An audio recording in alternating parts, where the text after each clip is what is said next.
We are the show, broadcasting on the beach with Halftime Howie, that gives you information, entertainment, and inspiration. It is time for the inspirational segment of the show with my good friend, Joe Satriano. Thank you, Howie. Thank you very much. I guess my segment is the inspirational segment. I guess Andrea's is the perspirational segment. I was perspiring watching her work. And eating chips. And eating chips. Yes, when she mentioned the word salsa, I was looking for the sauce. And as for dating, I only go out with blind people on blind dates because I don't want them to see what I look like. All right, enough of that frivolity. Please keep the laughter down as much as you can. Anyway, my name is Joe Satriano, and I started a foundation 10 and a half years ago, actually now, named the Susan Satriano Foundation, named after my wife, who unfortunately passed away after a 13-year battle with breast cancer. And 6 months afterwards, I finally got my head together and I decided, you know, it didn't pay to stay in fetal position under my covers because I wasn't doing any good for myself nor anybody else in this world. So I started the Susan Satriano Foundation, where I target high school seniors who are going to an accredited college in the fall because it's a scholarship for their higher education. The kicker to be eligible is that they have to have a parent who's either passed away of cancer, presently battling, or in remission.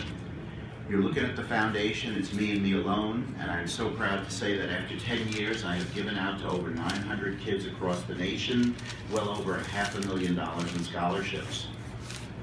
One of the wonderful, wonderful perks about what I do is not only is there a check given out for the scholarship, but I also go to each school and I meet and talk with each child.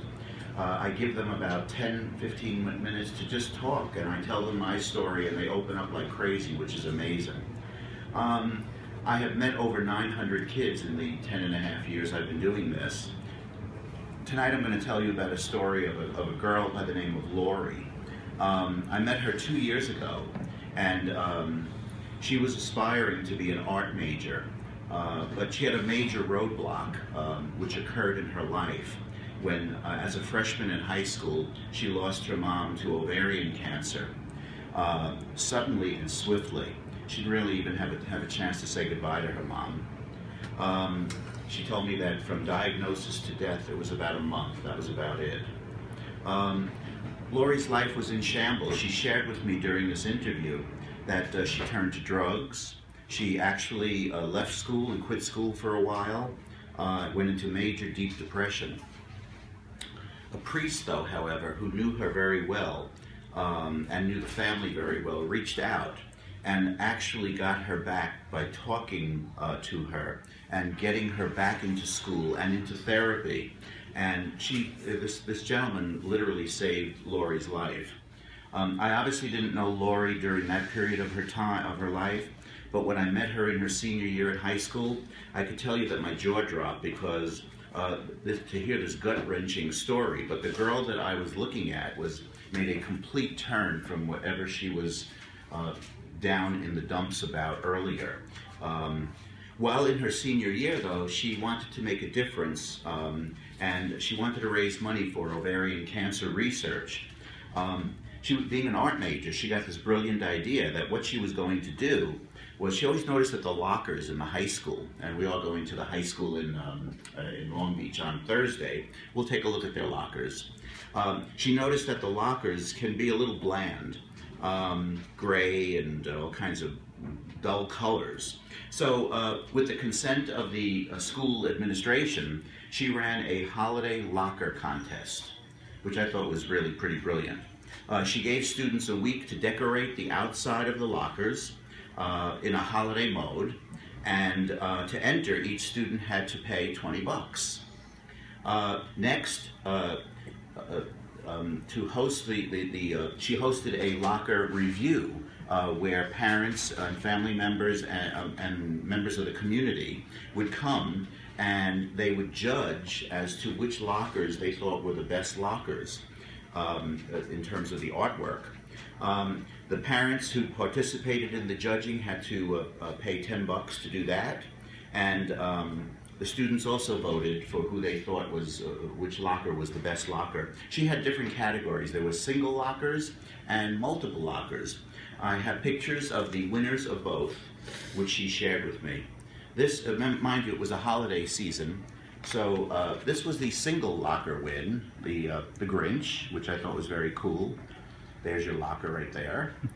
And the lockers that won for holiday, for the holiday for multiple lockers, they made into a fireplace, which I thought was very cool, where they had actual stockings and fake fire and all of that. She ended up raising thousands of dollars for this event, which was amazing, and she sent it to the American Cancer Society. So here was a girl who was literally really lost. She had nowhere to go. She didn't know what she was going to do. She quit school. She turned to drugs. And now I'm so proud to say that she's enrolled in Ringling College for Art and Design, which is located in Sarasota, Florida. And she's doing quite well. She's in her second year at this point. And you know, this is a child who's acting like an adult, who's doing major things to make a difference in this world. She knows that she's not going to get her mom back, but she doesn't want anybody else to face the same tragedy that she did when she was a freshman. So my heart goes out to a person like this. She's just incredible how she faced it. Yes, she was set back, but she did move forward. If I may just say, one of the ways that I fund my foundation, the Susan Satriano Foundation, is I wrote an inspiring, humorous book named In Sickness and in Health, A Memoir of Love. It's not a story about loss, even though you do know the ending of it. Sue does die at the end.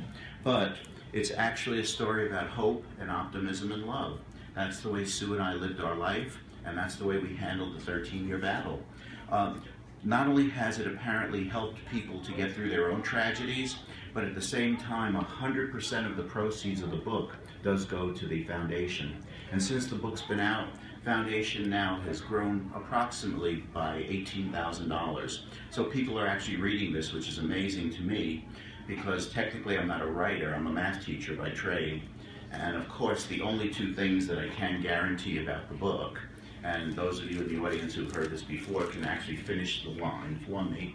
Number one, being a former high school math teacher, yes, the pages are numbered consecutively. Laughter, laughter. Ah, thank you. And also the hardcover version makes a much better doorstop. It does. However, oh, there you go.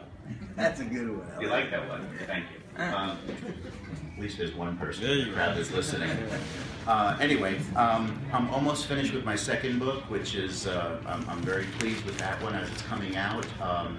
You would probably like the title, Sue and I being both high school math teachers, and because it's from that moment that she passed away to the present, the name of the book had to be Aftermath. And there is a chapter in there, by the way, tying in with Lisa's segment. I too was placed on a dating website. I won't mention the name of the website, but it didn't quite work out for me. So the name of the chapter is unlitmatch.com.